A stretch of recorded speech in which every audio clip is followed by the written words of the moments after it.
Hey, my name's Evan, and these are my tips on how to have effective phone banking calls through the Dem Dialer with the Joe Biden campaign. In this video, I'm gonna go through 4 sections. So the first section is just gonna be general tips. The second section is gonna be all about the first part of the call, like when you say hello, when you first get that initial information about the person. Then I'll talk about what to do if you're speaking with a Biden supporter, and then finally I'll go into some information about what you can do if you're speaking with an undecided or a Trump supporter. Okay, so overall tips for making a call. The person can't see you, so you can have as crazy a facial hair as you want, and they'll never know. When you call voters, they're gonna really be able to tell if you're reading off of the script directly. What you wanna do is read through the script ahead of time so that you understand what is on the script and you understand what it is that you're trying to ask the voter, and then you can use your own words to get that message across. Section 2. Starting the call. Now remember, with the through talk dialer, you're not going to always hear them say hello. So instead what you'll just hear is a ding, and once you hear that ding, it probably means that the person on the other line has already said hello. So you just need to immediately start speaking over that beeping sound and start saying hello to the other person. Now, if you look at the script on most of the Dem dialer scripts, it will tell you to start by saying, hello, my name is Evan, I'm a volunteer with the Democratic Party of Pennsylvania, is da-da-da there. Now, I actually recommend changing this a little bit to starting by just asking the question, hello, is Josephine there? And the reason why I like to do that is because it, first of all, just gives the other person a chance to start talking. One thing I really don't want to do is give the people on the other line the impression that I'm just here to read off a bunch of scripts and I'm going to be rambling on and on. And so I think that by immediately getting into a question where they get to have an answer, even if it's as simple as just them saying yes or no, this person doesn't live here anymore, or who, whatever it might be, I like to ask them that question. Once that's out of the way, if the person says yes, then you can say, my name's Evan, I'm actually a volunteer calling you with the Democratic Party. I almost want to say, hey, I know this is a cold call, and I understand if you don't want to take it. I'm not going to say all of that, but I'm going to kind of, in my tone of my voice, just kind of indicate that, hey, like, I'm calling you, I'm a volunteer with the Democratic Party. Now, at the same time, I'm also listening for the tone of the other person. So at this point, if I've heard the other person say yes or hello or some other things, I'll start to listen to how they express themselves, the tone that they're using, and I'll try to mirror that back to them a little bit. So for example, if I'm speaking to someone who seems like they might be elderly, their voice is kind of soft, they're sort of like, hello, who is this? Then when I speak back to them, I'm going to use a very gentle tone, and then I'm going to say, hi, this is Evan, I'm a Democrat, I'm a volunteer calling you with the Democratic Party. On the other hand, if I get somebody who's very like brash and kind of like, hello, who is this? Then I might say like, hey, it's Evan, I'm calling you with the Democratic Party of Pennsylvania. So sort of responding to the person's tone to get a sense of like what pace they might feel comfortable like letting the conversation move at is also something I do, which I think helps people want to stay on the phone with me more. Okay, great. So after you've gotten that first interaction out of the way, that's just the hello, this is who I am. Once you say that you're a volunteer calling with the Democratic Party, at that point, if they're hostile or they're not having it, they'll probably hang up. Maybe they'll have some choice words for you before they hang up or something like that.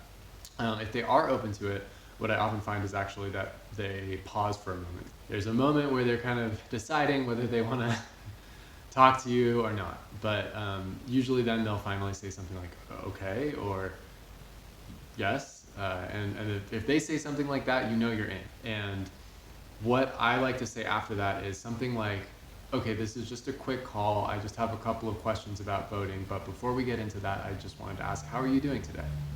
And one adjustment that I made versus the script that I think is on there is that I really like to emphasize in that first sentence that I say that it's going to be a quick call and that I really only have a couple of questions I want to ask them. These are not calls in which we're really asking for donations. And I kind of want to get that across if possible. And even if I'm not explicitly saying it, that I'm not calling to ask them for money. I'm calling because I just want to ask them a couple of questions about their voting plans, or I want to help them, or sometimes I might say like, I'm just calling to, help out with some information about voting. When it comes to this, like, how are you doing? There's a difference, right, between somebody asking you, like, hey, how are you doing? Versus, like, hey, how are you doing? How are you really doing? And if you're willing to, um, I I try to ask it in a way that has the intonation implying, how are you really doing? I really want to ask you, how are you doing? But occasionally you'll have people who will say something like, oh, like, I've been having a horrible day, and like, you don't even want to hear about it, or something like that. And now obviously it is your right to not hear about it if you don't want to hear about it. This is a chance to just listen to someone, to say, hey, if you want to talk about it, I actually would be happy to listen to whatever crazy stuff has been going on with you today. It's been a crazy time for all of us this year. So what's up? After listening to the person talk about how they're doing, whether it's a simple good or if they have something more to say, when you respond to that, it really needs to be that you care. You care what they say. If they're doing well, great, I'm so glad to hear that you're doing well. If they're not doing well, oh, I'm so sorry to hear that. Yes, it's been a really tough time for a lot of us. I can understand how it might be a tough situation for you that you just went through that surgery that you just did. If you can have that moment where they feel like you actually care about them, remember, it's going to help for them to have had this experience where they spoke to somebody who was representing the Democratic Party and who actually cared about them and wanted to listen to what they had to say. All right, so now let's talk about what happens if the person that you're speaking with is a Biden supporter. After you've had that conversation about how are you doing, the next question that you're going to ask is, I have a couple of quick questions for you. The first thing I just wanted to ask is, are you planning on supporting Joe Biden and Kamala Harris this year? And if the answer to that is yes, they're definitely planning on supporting Biden and Harris, then the point of most of these scripts is to try to get them to agree to have you send them some information about how they can either vote early, request a mail-in ballot, register to vote if they're on a list of like potentially non-registered people. So it's like something in the department of, we're trying to get them to say yes to receiving information that will help them make them more likely to vote and make them more likely to vote early. And they also might not be all set up as they can be. So here, I think the script can help a lot to just understand what is it that you're pitching. But then again, try to use your own words to pitch it. So for example, like let's say you're trying to convince someone to do early voting in Pennsylvania. You can explain to them, hey, there's this new thing in Pennsylvania. You might not have known about it. It's a way of early voting that still lets you give your ballot directly to the person in the ballot box, so you don't have to worry about it getting lost in the mail or any of that. It's just way more convenient for you. Is that something that you'd be interested in having more information about? So the scripts often say, they ask you to get the person to commit to voting early in person or to some other thing. Now, personally, I prefer not to use that language. I think that's the kind of thing that pushes people away when you say like, hey, will you commit to this? I mean, if I ask you right now to commit to not eating ice cream for the next 2 months, what's your immediate thought? Hell no. Who are you to ask me to commit to that? So the language I usually use is more like, I have this information, I have this link that I can send you that'll give you information about how that you can vote in a way that I really believe might help you. And then almost everyone says yes to that. When you ask that question, like, do you want more information? People want more information. Okay, now the last section, and this is kind of the hardest one. This is how to handle Trump voters and undecided voters. Now, before we get into this, I just want to say that if your main goal is really just to turn out the vote and to try to, get Joe Biden into the White House, if that's all you care about, then you may not even want to engage with these people. Personally, I actually see speaking with undecideds and Trump voters or Trump supporters as one of the biggest opportunities that we have through this phone banking system to connect with people who don't have the same views as us, to actually do the work of healing this country and closing the divisions by actually getting on the phone and talking to people who don't have the same beliefs as us. It can definitely be something that challenges us, that sort of stretches the bounds of where we're able to empathize. But for me, like, that's why I love doing it so much.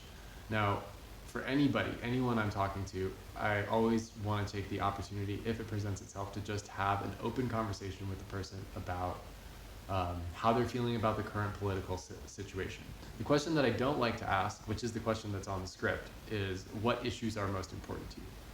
I found that almost nobody actually can answer that. It's a little bit, it's just, it's like if I asked you, like, what are your top 10 favorite songs of all time? Um, it's just it is hard to think of them off of the top of your head. So it might be difficult, but when you're talking to this person, just try to imagine that they are your friend, or that, you actually are open to their perspective. If you're starting to feel kind of like, whoa, this person's like almost even convincing me of these like strange viewpoints that I never thought I thought I'd have. That means you're doing it right. It's not about convincing them. It's more just about spending time with them and exposing them to your perspective, even if it's just on the level of like them talking to you about it. I often talk to people who kind of say, "Oh, well, I just can't imagine how, somebody could want to vote for Trump, or I can't imagine how a person could be not decided between Joe Biden and Trump, especially if blank X, Y, or Z." And really, the exercise that you're doing when you're on these calls is to try to suspend all of that judgment and just accept that, this is a person you're talking to who, through whatever path they took in life to get to this point, this is how they feel about this election. If you're going to have any chance of swaying or convincing this voter, you're going to need to be able to get with them on that level, to empathize with them, so that you're both on the same page, and then from their perspective try to explain, okay, well, if I were you, this is why I'd be thinking about maybe Joe Biden is a better choice than Donald Trump in this case.